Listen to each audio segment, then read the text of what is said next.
So the idea of the project, or the purpose of the project, is to introduce a series of products for the city, which do consider not only human perspectives, but actually also other than human perspectives. Reconsider how we're designing for urban contexts, but also in general for product design. So, like, whom are we designing for? And especially if in the cities there is more than human inhabitants, how can we not consider them? So the idea is to, when we're designing, considering both parties or all possible users of the products. So in that sense, changing the attitude of how we're designing.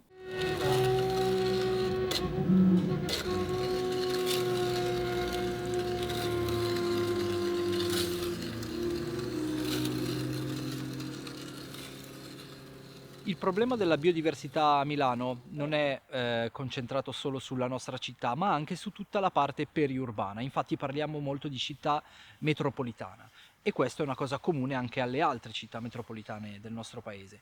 Le problematiche sono che la biodiversità si può stabilire in città perché ogni città ha i suoi spazi verdi, ma il problema è che il benessere di questa biodiversità spesso è in qualche modo ostacolato da pratiche scorrette di gestione del verde o dall'assenza di nicchie idonee a questa biodiversità per potersi riprodurre, per potersi stabilire. Ecco perché quindi offrire nuovi spunti per l'insediamento della biodiversità non può che favorirne non solo l'insediamento ma anche il benessere nel lungo periodo.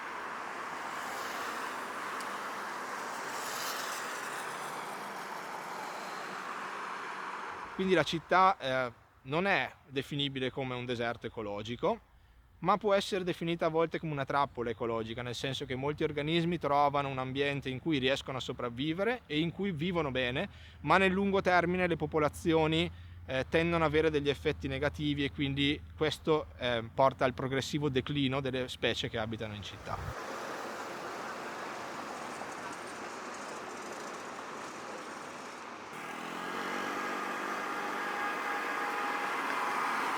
We started the investigation from a point of view where we wanted to design for insects and for birds in the city. And then the question was how or what are actually the living habitats of those species in the city. And here we focus specifically on the idea of habitat because, of course, for example, in the case of insects, it's very relevant that there are flowers and food and all kinds of resources for pollinators, but also the habitats, the spaces they live in themselves are something which can be considered. As in that the city is taking a new, is being reviewed as a place for biodiversity protection. Because apparently lots of insects are fleeing from the countryside into the cities. And this might be due to agriculture and pesticides and all kinds of reasons. So the facade elements are a rear ventilated facade, which can be installed on houses as other VHF facades would be installed. But those elements actually include the housing also for insects such as wild bees and birds. So in fact, they can be used like normal facade cladding and be spread out at different heights throughout the building, and different heights will serve different species. So the facade elements are made out of a very special material, which is newly designed by Ricehouse, which are normally working with leftovers from the rice production in northern Italy. And they're 3D printed with a company called Arche 3D.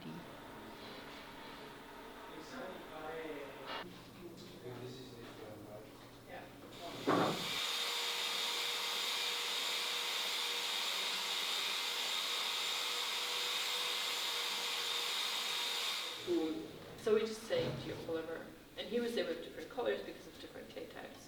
Here we have different colors because of different burning. It's with airflow, so it's thinner than this. Because when you put airflow, the flow is less because it's.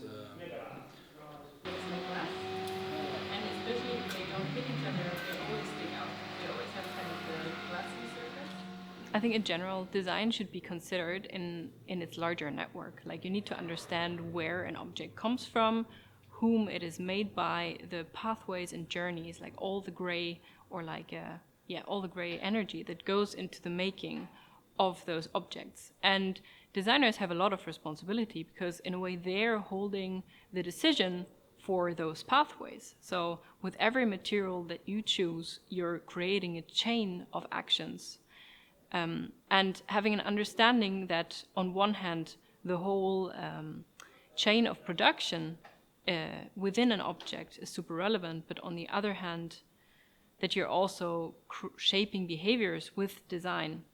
That's something which needs to be considered by designing an object. Perfect. Then on Monday we are gonna interview him, so we can also. Yeah. I can also tell him. Yeah. La responsabilità è una responsabilità sociale, una responsabilità, io credo anche un po' personale, cioè nel senso che noi come progettisti abbiamo il compito di indicare delle vie alternative a quelle che possono essere delle situazioni di crisi. È inutile dire che oggi la città presenta dei punti di crisi climatico, ambientale, questo portano anche poi ovviamente a delle situazioni sociali eventualmente anche complicate.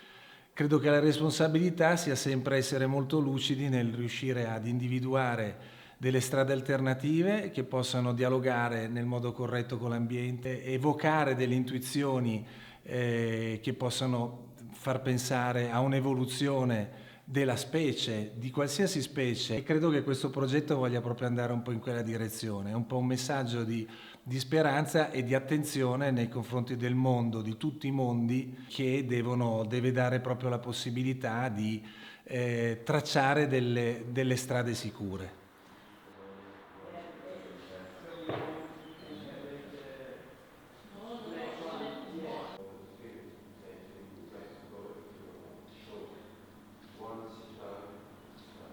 So in the exhibition there will be tiny panettone seed bombs, which are inspired by the panettone, which were designed in 1980 by Enzo Mari.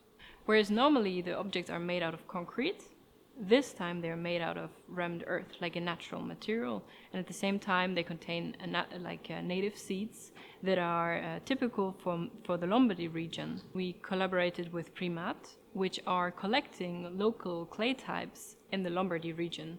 So all of those panettones will have like 4 different colors, but all of them contain the same kind of seed mix. Mm-hmm. And this is also, but it's less expected. So then they dry and they change. We have to just wait when they dry. But straw, and as you see straw, you will see surely seeds. Yeah.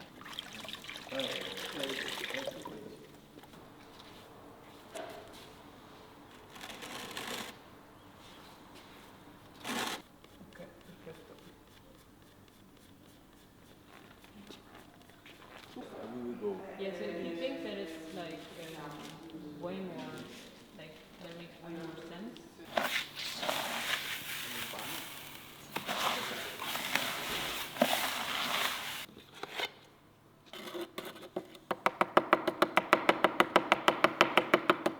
We're using the title Micrographia as a metaphor for looking at the world and at design through many perspectives, through multiple lenses. Yeah. Very nice. And I think that's maybe a nice statement. Rossa non c'è, ma se ce n'è una Whatever. I think it's okay. You gotta figure it out. So then there's also oase, which are a series of vessels which are made on one hand as a watering system for trees and on the other hand as a normal vase for the home. So the idea came from looking at the stress level of trees, specifically in the urban context, but also they also serve like plants in general. So in the end, they're made out of low-fire terracotta, and they're vessels which are buried in the ground, so only the neck sticks out. And the trees or the plants grow towards them with their roots and are pulling water through the material due to the porosity of the terracotta. So aesthetically, there's also difference in the 2 types of vases, because the brighter ones are actually low-fired, and the darker ones are the vases, which have been in the kiln just for a longer time. and higher temperature.